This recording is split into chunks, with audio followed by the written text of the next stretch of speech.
Okay. So, I am here at Favo for those of you who are in the Central Florida area and for those that are not in the Central Florida. And I do appreciate those of you that listen to my podcast from all over the world. Favo is a very interesting place. It used to be a motel in the Orlando area that I believe with the Park Lake Presbyterian Church, they've turned the rooms into artist studios. And artists can rent the studios. And in fact, there are shows that go on. And the first Friday of every month, there's generally an open house where all of the artists open up their studios and the public gets to come and see whatever there is to see. There are artists who paint acrylic, there are people who do jewelry, so it's a smorgasbord of artistic endeavors. So this evening I am speaking with Victorius McLeod. McLeod. McLeod for real? Yeah. How come? I don't know why I thought McLeod. Everyone does. Is that what it says on your social media? McLeod? Or Yeah. McLeod? It's the way it's spelled. It's like Mary McLeod Bethune. Yes. So it's spelled the same way, but it's like Scottish or something. Well, thank you for that correction. And so right away, why don't you share, if you don't mind, do you have a social media presence? So if as we talk about some of your art, if people wanted to look at some of your art, could they go somewhere on your social media and take a look at some of your art? Yeah. My Instagram is victorious.mcleod.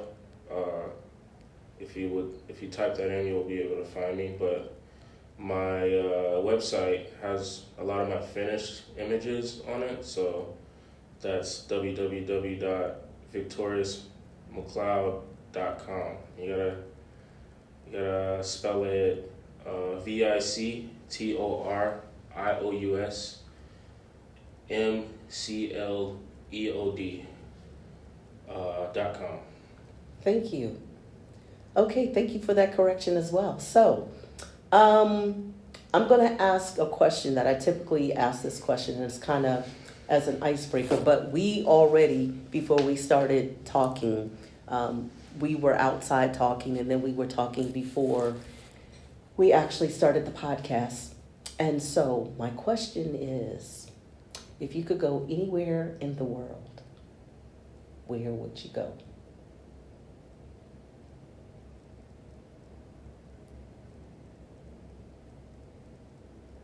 I think I would go. Do I have to stay? What do you mean, do you have to say? No, do I have to stay there?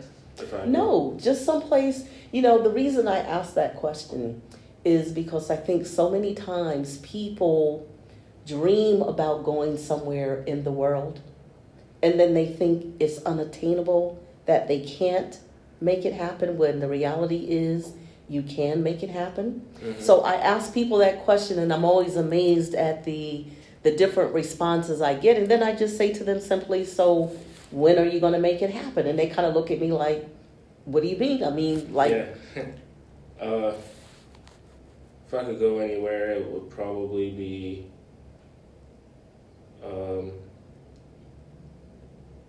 Italy. If I had to pick a country, if I could pick a area, it would probably be somewhere in the farm area, like the rural area, rather than the city, because I think I just like quiet. I think I would, if I wanted to go somewhere, I think I would want to find a little bit of peace and just have land for once and just have my own place in the world, I guess. Although I do think that all the images that I've seen about certain areas in Italy where they have like vineyards and things like that, I think I see places here that have that same thing, the same elements of peace and the light and the plains area. But for some reason, I feel like I won't really be able to own it until I own it in a place where, I guess, if it might be weird to say, but I could own something in a place where no one owns me, you know? So, because if I own something now, the government can just take it. So for a while, my relationship with ownership was based on this idea that someone else could just take it if they wanted it. Eminent domaining, you know? They wanted to build a road through it, they'll find their way. They have more resources to put a road through it. So when I think of owning land, I think of owning land in a remote place where I can drink wine and eat pasta for the rest of my life. Sounds good to me. Yeah. Wow. That's kind of interesting. And I don't think in all the time that I've asked people that question that anyone has either told me Italy and spoke in the way that you spoke about their reasons for why they would choose Italy, which is kind of interesting. Yeah. What do people usually say? Like Hawaii? Wow. The answers have run the gamut. I mean, for some people, it may be someplace in the United States they've never been. For some people, it could be the continent of Africa, a particular country. For some people, it could be, places that we think of as being exotic, places like Bali, Tahiti, those kind of places. Yeah. I feel like white people like Bali a lot. I'm not sure why, but... Well, I'm going to just tell you something. 4 years ago, when I turned 60, I went to Bali. Yeah? How was it? Oh, my God. Bali was probably the most spiritual place I've ever been to. And I'm going to say why. Okay, so the population of Bali, basically it's Hindu. And there's some cities in Indonesia where they're Muslim. But in the Hindu areas, every day I noticed you could be walking down the street, and for the first 3 days we had tours that came with the pricing, which that's another story. And we would get on the tour bus, and on the dashboard, the driver would have on banana leaf, flour, food, and it was like an offering to the ancestors, and I was so struck by that. And you could be walking down the street, and on the sidewalk, there would be banana leaf with food and a flower, and I was just like blown away by that. Because I don't know if Bali gets its reputation for being the magical kind of mystical place it is because part of it is it's a really slower pace. And when I travel, or even when I'm not traveling, I think we owe it to ourselves to like slow your roll. Yeah. And that's very hard for us to do, especially in the United States where, we're consumed by gotta do this, gotta do that, and when you travel in a lot of other countries, they've perfected the art of what's important to them is engaging with each other. In other words, they don't rush through their food. They take their time. Like you said, Italy. I mean, in Italy and places in Europe, they don't even have dinner till 9, 10 o'clock. Yeah. It could be like a 2 or 3 hour event. Nobody's in a rush. Whereas here, people barely sit at a dinner table and eat food. And there are all these distractions. They take care of their families too. Yeah. They take care of, no one gets left behind. Exactly. And here it's like, I don't know, I feel like that rush is why we see people in lower, I guess, or different, like in poverty, for example. Like the poverty situation is cured, if anyone cared. to solve it. It's not really a problem to the people who solve problems. So I don't know. That's the thing. That's actually the reality that I hit when I moved to New York. Because New York would have been that place if you had asked me 5 years ago if I were to move to a place, and then my reason would have been to be an artist or to be accepted as an artist. And after moving there, I saw and I got to speak to a lot of homeless people, and when we had conversations, it made me kind of bitter that we were in a place with so much grandiose decadence. If you think about the word decadence, it means that a civilization is at the end of its lifetime. And when we were there, you know, in the presence of all of this wealth, it just seemed kind of like a joke. It just seemed like I didn't really have to be there to do what I wanted to do. I could have done it anywhere. So, how did you become interested in art? Have you always been an artist?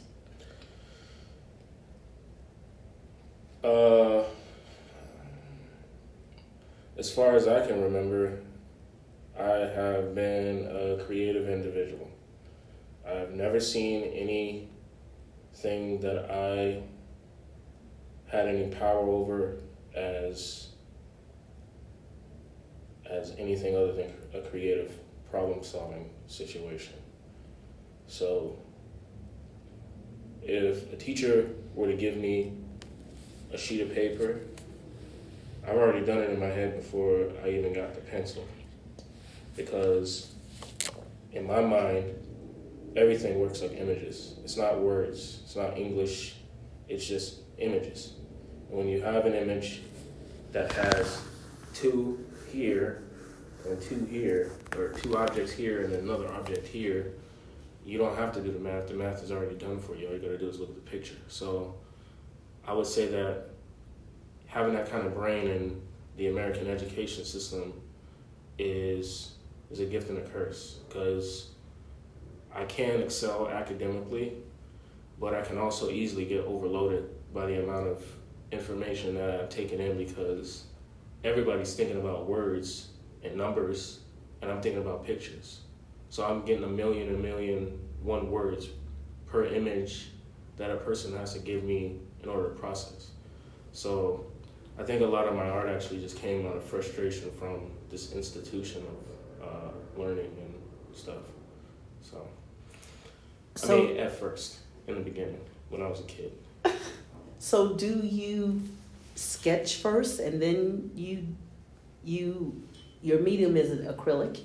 No, it's oil. It's oil. Yeah.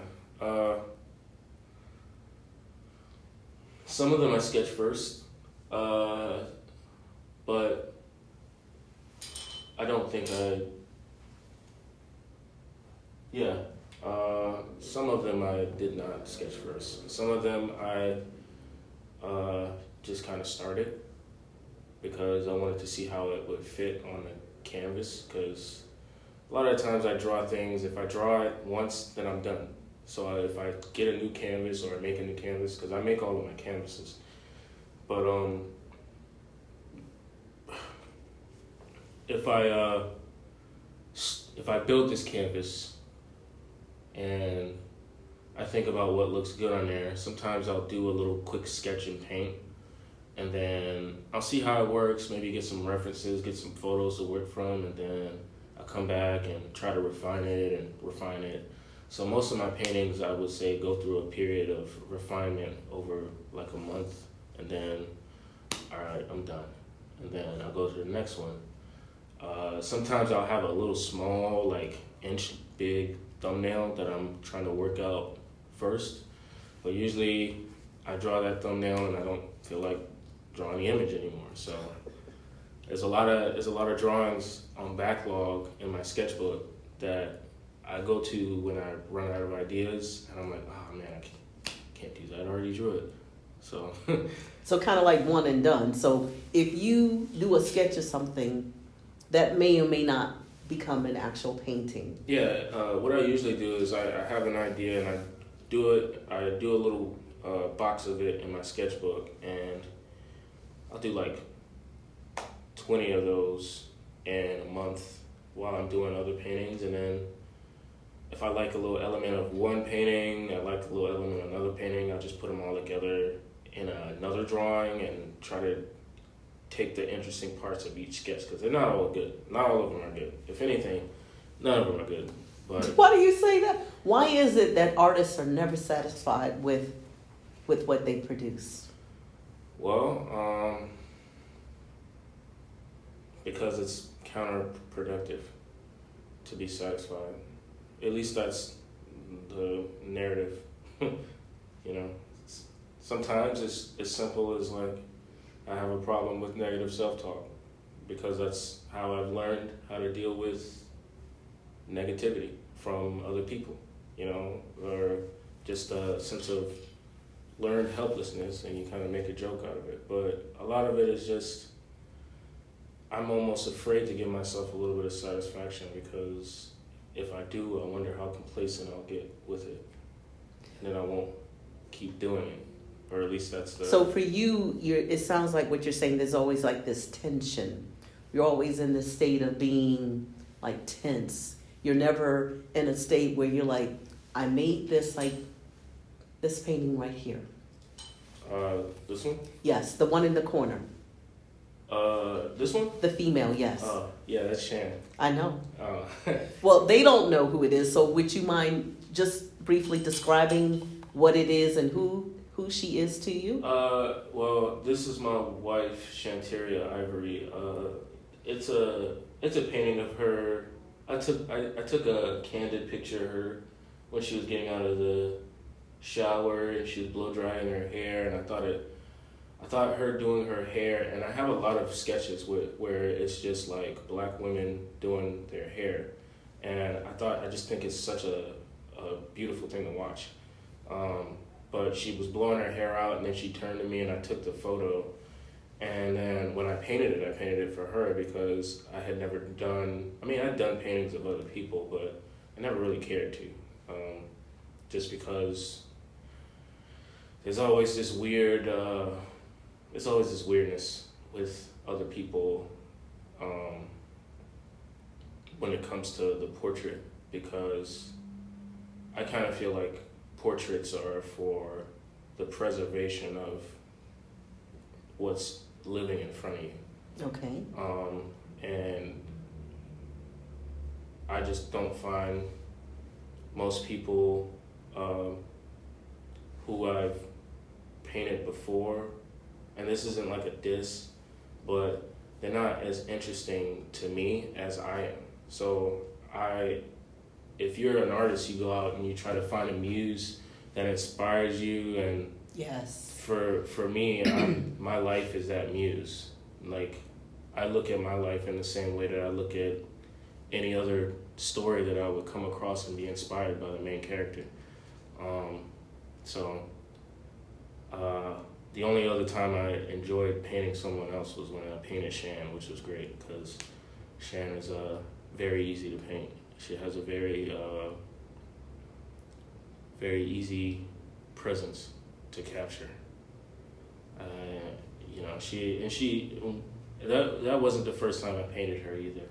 I painted her once 5 years ago before we dated, and I told her to sit still at a table, and I just started trying to capture her, and I don't know what happened to that painting, but it was my favorite painting. It's on my website, actually. Oh, is it? How cool is that? I think it is, but I don't think the painting exists in person anymore.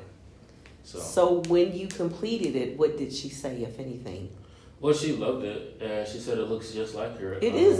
It's a stunning likeness, because I just met your wife.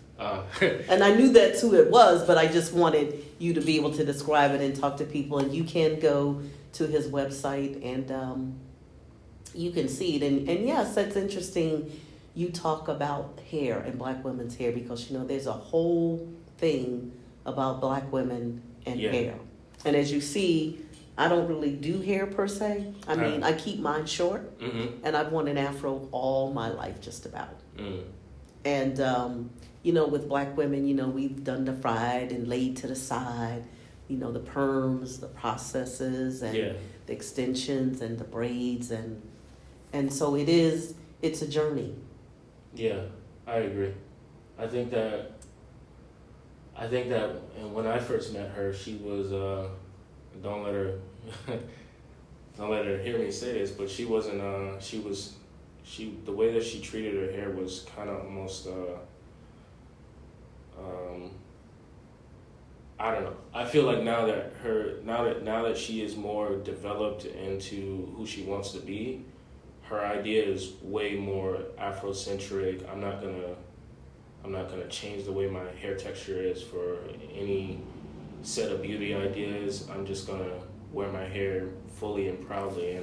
And that is, of course, part of the struggle that black women deal with, because, you know, word on the street supposedly is to be accepted in corporate America. You know, you have to have, you know, straight hair, or, you know, you have to have a permanent, all that kind of nonsense. And so it is gratifying to see more and more women accepting of who they are. And I think that black women, that we are, without a doubt, like the most beautiful women on the planet, okay? And so black women, natural hair, whether it's long, it's short, whatever. I mean, if you could see this painting, people, and if you could have met his wife, I mean, it is the likeness is absolutely stunning. It is, and she has such an expression on her face too. She has the happiest. Yes. I want to say that she's the happiest when she's with me, and I'm probably the happiest when I'm with her. And that's a beautiful thing. Yeah, it's crazy how when I'm going and doing things, and I have to go and I have to leave her home or something, and I feel like I had to like leave home without my car or something. So would you say she's a muse for you? No. No. I think the paintings would look a lot different if I didn't have Jan encouraging me all the time. But I think I would still paint just because that's how I am. I don't paint for any logical reason, other than the only logical reason I have for painting is that I've painted so much, and it would be a waste, in my opinion, to not continue developing the skill just to see where it goes. But I do this out of like a need of, or like a compulsion, almost like OCD or something, where a person needs the house clean. I need my paintings to take events of my life and recontextualize them so that I don't hate myself for the things that I've done or the things that I didn't know at the time, and almost take it and make it into an adventure or a fable, so that I could process it, move on to the next thing. I feel like that's an aspect of my personality that I don't share with some people. I know some people who are like that, but I feel like the world expects you to not be that way. When something happens, you're supposed to just get over it and keep moving on. And I thought that was the strong thing to do. But then I realized that the strong thing to do is to look back on the situations that cause you so much shame that you don't want to acknowledge them. Well, you know, everybody is different in how they process information. Yeah. And I think one of the reasons why I started my podcast was because I know people from all over the world. They do different things. And I really think that we all have a story to tell, and we can all learn from each other. So when people listen to my podcast, I hope they get something out of it based on the conversations that I have with the individuals that I speak with. Mm-hmm. Okay, so let's talk about Las Olas. Well, yeah.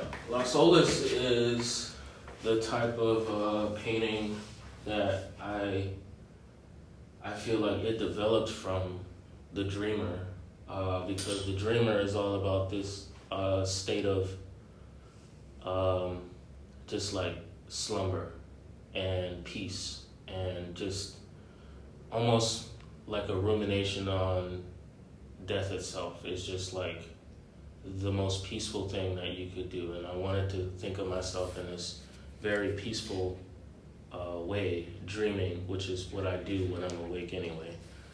Um, but Las Olas takes that same pose and it almost takes it from I am a dreamer, which is what the dreamer is about, to I've always been a dreamer. When I painted my hometown, this is my hometown in Fort Lauderdale. Downtown Fort Lauderdale is called Las Olas. Yes. Las Olas has a,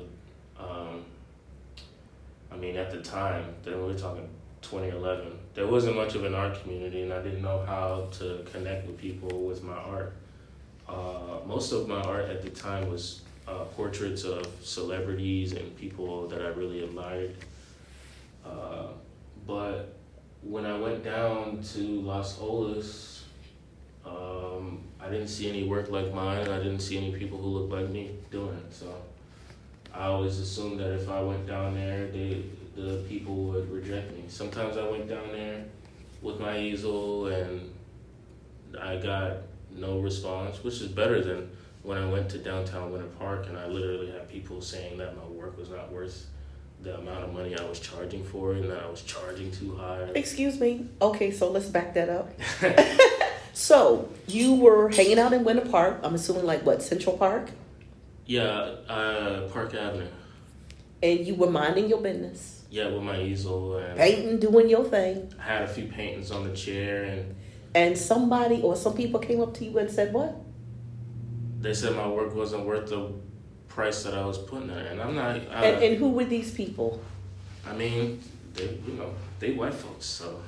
That's okay, so we know this is a problem, correct? Yeah, when I take my work down to downtown, when I used to live paint downtown, only black people would really interact with me down there and tell me they love me. People on drugs, people who are drunk, but these are people who are like.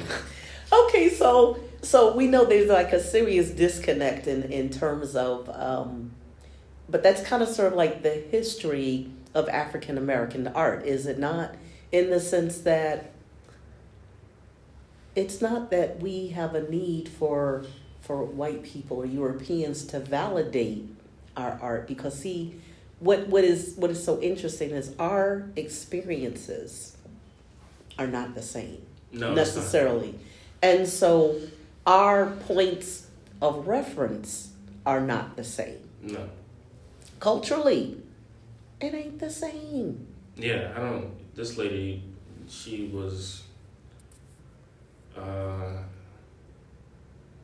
Did she say she was an artist? No, I don't know what her whole point was or what her deal was coming at me about whatever it was. It's funny, it happened so long ago that, I sell a painting for around $3,000 or $4,000 now, and I was out there trying to sell my paintings for like $200. So you have evolved and grown as an artist that you can now command that type of money for your art, correct? Yeah, and it's encouraged by, it's funny, I don't know if you've ever been introduced to this gallery, but there's a gallery called Stella Jones Gallery in New Orleans, and I think she would love your quilts, to be honest, but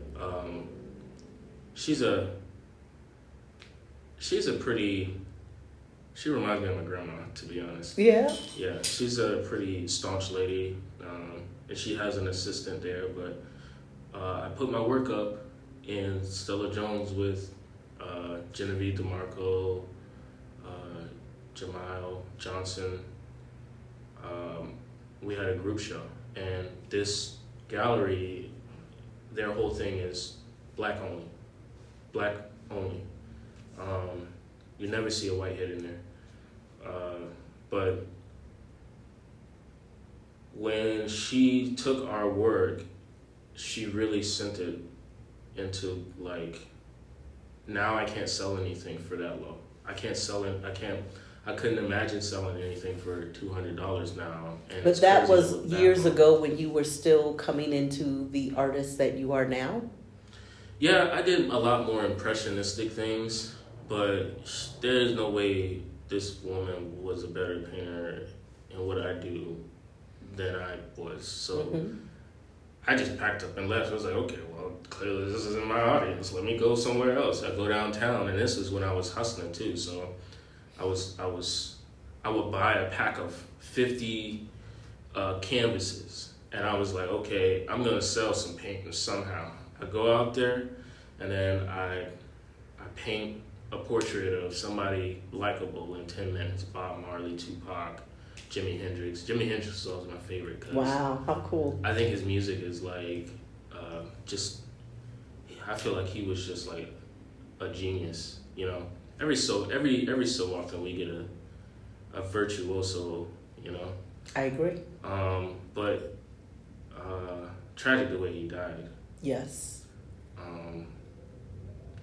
But going downtown, I would meet a lot of people who would thank me for just showing my work to them and just being there in the position where they could interact with my work, even if it wasn't the most deep at the time, which I really appreciate, but it was usually black folks. It wasn't. Well, and I think that's because, again, you know, we have shared experiences. And, Yeah.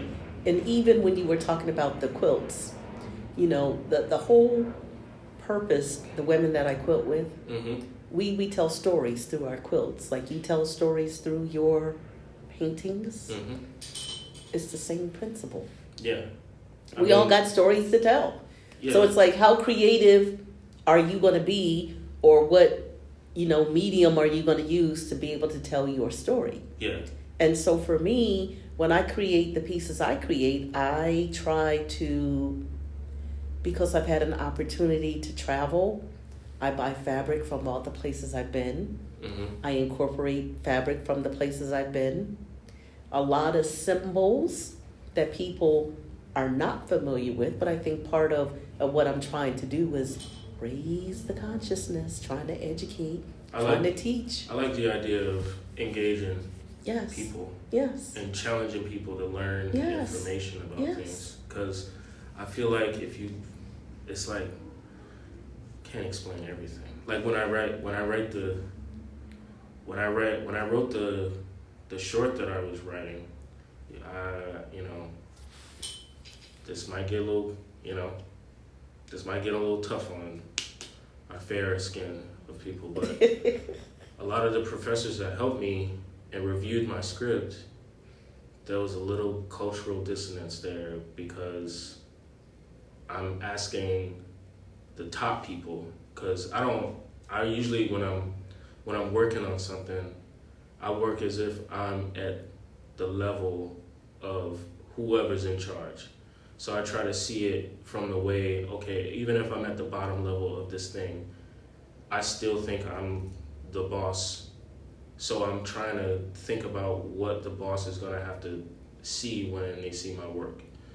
And so what you're referencing, so people know, you wrote a screenplay? Yeah, I wrote a screenplay. It's my first screenplay. I'm not like I don't have any experience, but I do watch a lot of movies pretty obsessively, and there was sometimes I have these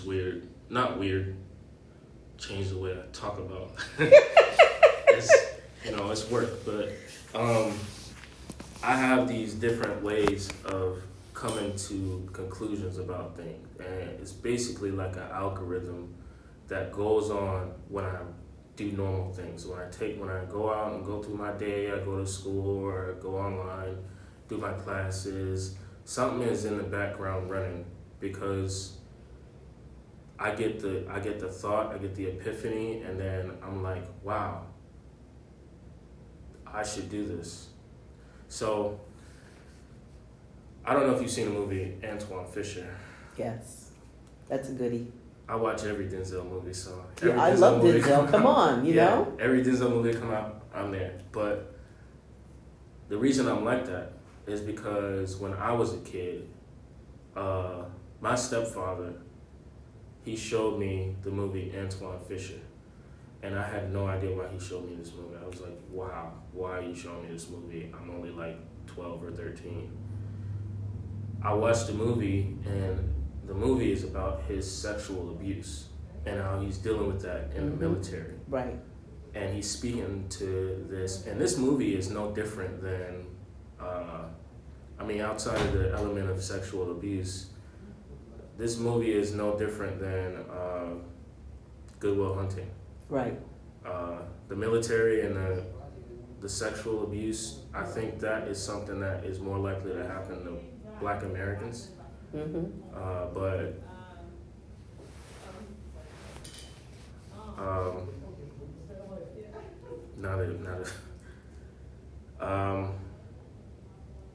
You were just talking about the sexual abuse of Black people in the military. The sexual abuse of Black people, especially in the military. A lot of Black Americans feel a lot of pressure to go to the military, just to be able to start a foundation of their lives. Right. But I don't agree with that. That's a different opinion. But this problem never happened to Good Will Hunting. Good Will Hunting was basically an orphan. I mean, maybe he could have been sexually abused. Right. But the things that he was dealing with, it would have taken away from the movie. But for some reason, in Antoine Fisher, it makes sense to this character because he's Black. So my stepfather took that movie and he showed me that movie to ask me. I didn't know it at the time, and I didn't know it until I was 28 last year in the summer. I didn't know until I saw it again. And then I realized that he was trying to ask me if I had been sexually assaulted. Exactly. And there was something about that really made me want to write something about the challenges that I've had growing up and being a creative person. And it doesn't necessarily blame anyone. It just gives you a day in the life of what it was like in the early 2000s for a little Black boy who happened to be creative to go through the education system. And so would you say that part of that experience is that people don't really know how to relate or deal with you? Or they think that you're... I don't know what people think of me, to be honest. So, being creative, because obviously, and so we're still talking about La Sola. So when I look at this, there's all kind of, in my mind. So I know that's supposed to be a burning ship, right? Yeah, that's a cruise line. Because for a lot of those, a lot of cruises coming out. Right, come out of Fort Lauderdale. And a lot of the economy is based on, just like here, the economy is Disney and tourism. Yep. Down there, it's the port. So and I've taken many cruises out of Fort Lauderdale. I've never been on a cruise. Oh my God, you got to go on a cruise. I don't know if I'll go. Things have changed so much. But if you ever have an opportunity, there's so many things that we haven't been able to do for the past 2 years.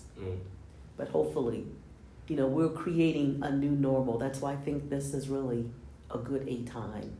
Because you can I don't want to say reinvent yourself, but kind of sort of, you get to choose who do you want to be moving forward. Because where we've been for the past 2 years, I call it a global timeout.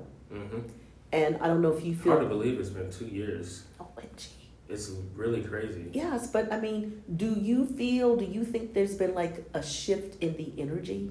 Do you feel that? Or is that just me? Or would you say that people are still plodding along, doing the same thing, that they're not trying to see the possibility, to see who or what they can become? I know it's really hard because you're younger than I am, okay? But, you know,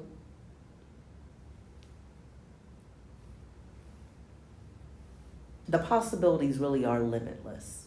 Yeah. I think that there has been a shift, and I can't tell if it's a real thing or not.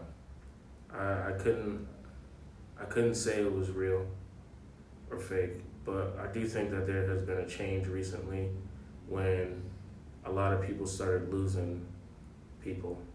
Family members, friends. Sometimes that's what it takes, but it won't, I don't know. There's people who haven't lost anyone and they make it seem like no one's losing anyone. So Ooh, now we know that's a whole nother conversation. Yeah. Because we know in the very beginning who were the people that were dying? Black people. Yeah. Which is not to say that white people didn't die. They did. No, but it was definitely like everything. Yeah. Everything always slants. Well, I think what it did is there was a spotlight on what we already knew, which is there are, again, inequities in mental health. Mm-hmm. There are inequities in health care, Mm-hmm. in being able to get health care, yada, yada, yada. So this all got brought to the forefront. Yeah. I mean, it's nothing new. No. Yeah. Another reason I would like to move is because I have heard horror stories of people and medical bills when they get sick, and how they will save and they will earn for their entirety of their lives, and then it's like $50,000 a month just to keep paying the medical bills. Well, and that's why I think during this time, again, something else to think about, and a lesson I think, well, I always knew it, but I think it's really important for people to recognize and understand, you know, what you put in your body Mm-hmm. is very important. And we're very lucky because, you know, we live in a state where, for the most part, we have access to fresh fruit, vegetables, and there are places in the United States and there are places in the world where that's not true. Yeah. And if you can build up your immune system, and if you can keep disease at bay, then that's better for you. Mm-hmm. Okay, so, you know, eating healthy, although, you know, what does that mean, really? And I'm not saying, you know, you can't have anything you want that's not healthy, because, you know, hey, I love me some barbecue potato chips, and I'll get a whole bag in like 2 days, they're gone. Then I'll have them again for like a month or maybe 2 months. Mm-hmm. But what I'm saying is, there are people who are trying to educate us about how little changes Mm-hmm. in what you eat or getting a little bit of exercise can make the difference. And it's interesting because in Italy, you know, there's like this whole thing known as the Mediterranean diet, Mm-hmm. where based on the foods that they eat, which are basically grown, no pesticides, wine, olive oil. All the things I like. Thank you. See what I'm saying? That's right up my area. Exercise that, you know, they have centurions, people who live to be 100 years or more. Mm. So, you know, it's important that once you find out these things, that you do research and try to figure out, well, how can I take some of that and import it and incorporate it into my life? Because that's all it is taking little bits and pieces of information and incorporating it into your life. Mm. So that you can make yourself more better. Yeah. I think that is, I don't know. I've been trying to, I always do try to make little changes every day. But I do also think that the environment and the things that humanity is doing to the environment is probably causing a lot of disease also. Absolutely. I So- mean, during the timeout, I mean, come on, all over the world, there were changes. You know, you were able to see mountain peaks in Peru that hadn't been seen in like 10, 20, 30, 40, 50 years, or in India, wherever it was. Dolphins and fish came back to Venice in Mhm. areas because people were not driving their cars. So see, there are things that people can do, but they just don't want to, to some degree. But when we were in the global timeout initially and everything was in lockdown mode, you didn't have a choice. Yeah. So people were homebound, and I think really for some people, they got to a point where they're like, my life has really got to change, or they found out that maybe people that were in their life were not the people they thought they were. And that's why I'm saying it was a global timeout and opportunity for you to whatever lesson you learned, or still are learning, because we're all learning lessons, to say, how can I use that and become more better? Like, how can I I don't want to keep saying recreate yourself, but you really, like a building, we're building ourselves and we're becoming better. Yeah. During the pandemic for me, I realized that I'm an anxious person. I like being at home. I don't like going outside. I think that usually when I come up to people, or when people come up to me, I get really because I don't know what that person's gonna bring to my life. So I'm always very skeptical of especially since I got married, because now that I'm basically, as the quote unquote head of the house, I don't believe in that. I believe that me and my wife are co-partners. But sometimes she likes to say that because she knows I don't like that. It's like, I want to be alone at the top. So funny. So I think that when I meet someone, I'm kind of reserved, and I'm like observing their behavior, just because I know that anything that gets to my wife or my dog, or anything that I feel responsible for, it has to go through me first. So I gotta be willing to reduce any threat that may come against my family. So I realized that while I'm just an anxious person, that at the core of it. I think before that I had like a lot of methods to like mask that, almost to the point where I forgot about it until it flared up again. And so because of the pandemic, where you were forced to be inside, it kind of brought it to the forefront. Yeah, it brought it all the way up. Now it's here every day. So the truth about me is here, all in the forefront every day. It's all good, because you know what, the only way we can understand and try to make a difference or make a change is to talk about it. Yeah. So would you say your art maybe is one way you cope with that? I mean, express it, because your art reveals there's so much of you in your art. That you're putting yourself out there for public display, consumption, whatever you want to call it. So I mean, that's you. Well, yeah. See, I see it like this.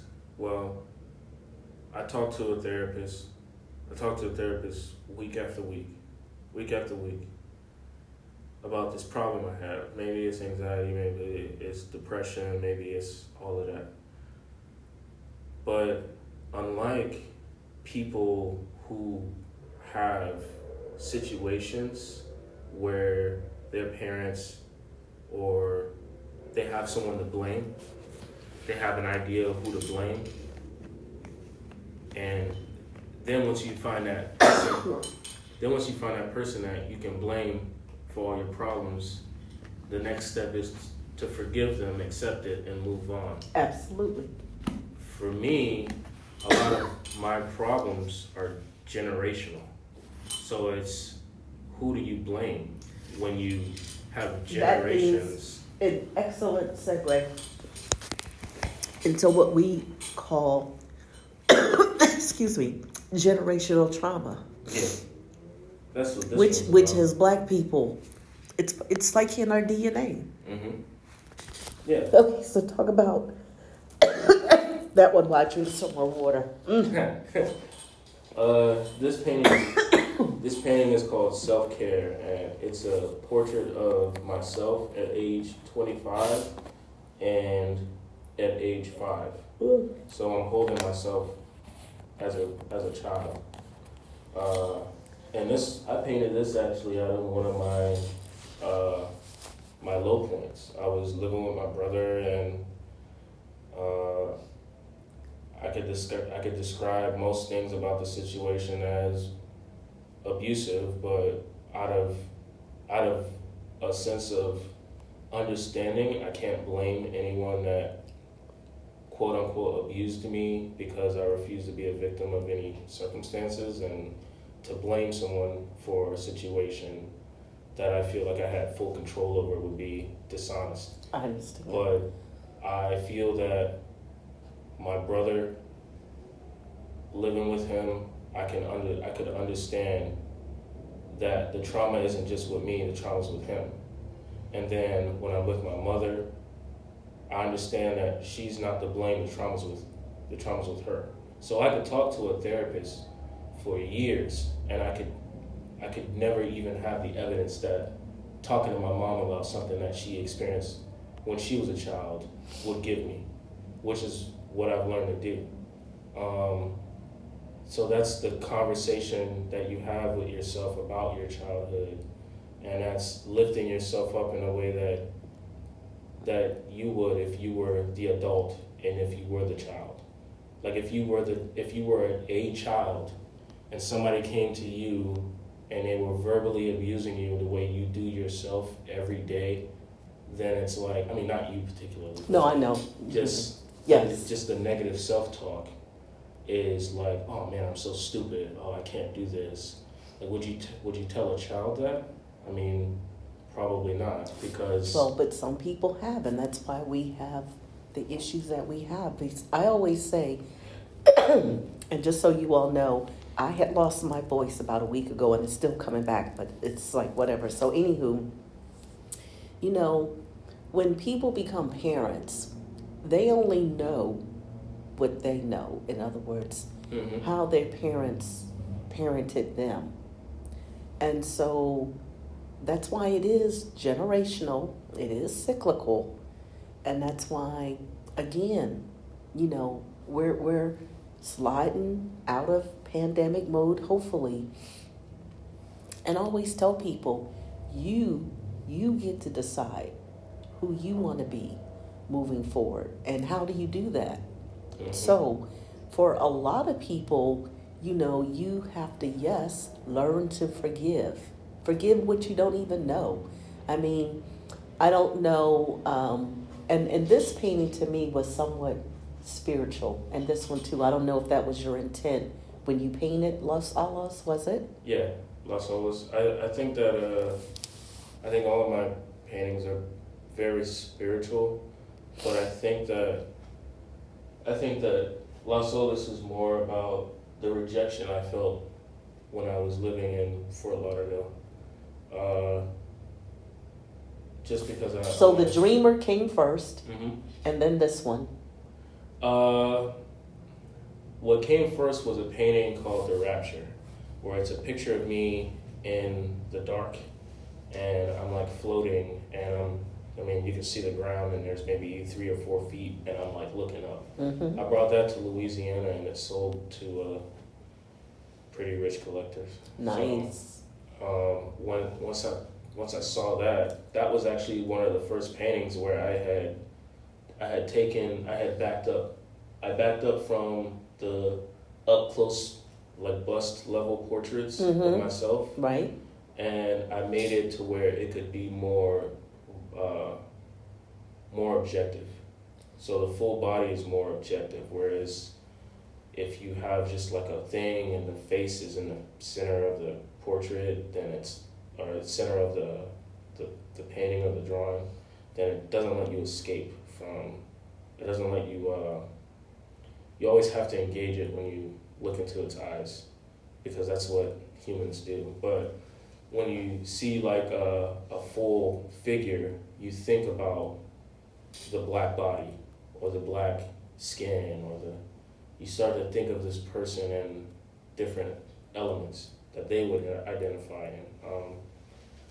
But I do think that Las Olas is more about the rejection I felt when I was living in Fort Lauderdale. And I lived there for a few periods of time trying to be an artist, but I had to get out of there. That place is crazy. Okay, so how long have you been in Central Florida then? Well, I moved here in 2011. Then I left in like 2015 to live in New York for a year. Moved back to Fort Lauderdale for like a year, and then moved back to New York for another year. Then I moved back here at the beginning of the start of the pandemic, before the pandemic started. Okay, so 2018, I think it was 2019. 2019, yeah. Mm-hmm. So it was, yeah. So in all those moves, would you say you learned something about yourself? I learned everything about myself in New York because I had only gone up there with $1,000, and I wanted to figure out how to make it work, and I figured out how to make it work. And up until I made it work there with nothing, with no resources, I mean, I would have to say that I'm probably the most resourceful person I know. And I think the problem was that I didn't believe it before. I had to prove it to myself in order to believe it so I could do the things that I wanted to do with my life. But because I had carried a lot of negative self-talk to New York, the first time it slapped me around, beat me up, beat me down. Came back, I was like, man, what is the problem? Tried to make it work in Fort Lauderdale, didn't work. Got really depressed, and I said, look, I need to go and finish what I started in New York and try to reclaim what I was trying to do there. The second time I went up there with $1,000, I lived with a girlfriend I dated there. She eventually moved out, and I started hustling, trying to work and pay the rent, and I got caught up in the I connected with a lot of artists that helped me learn the craft of painting. Okay. The old world craft of painting, like building your own canvases from scratch, and I'd already done that, but I never had any real instruction on it, so it really clarified a lot of things for me, and making your materials by hand, like. So do you create your own frames as well? No, I wish. You give me some time now. I mean, all of the carvers, the master carvers are in Italy, so. This one here is very decorative. This black frame here, that's this one here. Mm-hmm. I'm looking at the frame. Yeah. When I bought it from Hobby Lobby, it was a discount. It was a discount frame. It's beautiful. I love it too. It's very jazzy. Yeah, it is. I like it because this is a painting about New York when I was walking around delivering food for people. And I had to do it, and there was no days off. So when it snowed and when it was a blizzard, I was still there working, and those were the best days to do it, even though it was adverse weather conditions, yeah. Adverse conditions, period. And I'm from Broward County. So you're like, look, snow. I don't know about snow, right? Yeah, but I did it because that's what I felt like I felt like I had to do that. I felt like that was the only way to find an answer. That the answer wasn't going to be me. It wasn't going to be found in the book. It was going to be by you getting out there, actually engaging and doing. Mm-hmm. I agree. And I think that's a thing that people find hard to conceptualize, is what they call a priori experience, which means an experience after you've experienced it. You know, there's knowledge that comes before experience, and then there's knowledge that comes after experience, and there's a whole set of things that you literally will not be able to understand or read in a book until you go and you experience it. So that's how I felt about that period of my life. I think that is probably more of where I fall back on when I get retrospective. When I start thinking about the major moments in my life, I sometimes just teleport in a daydream and go back to New York, where I could basically wander around the whole city.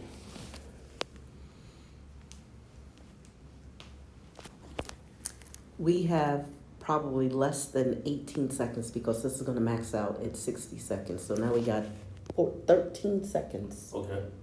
Otherwise, we got to do a part 2. All right. 7 seconds. What would you like to say? Uh, We can do a part 2. I don't know.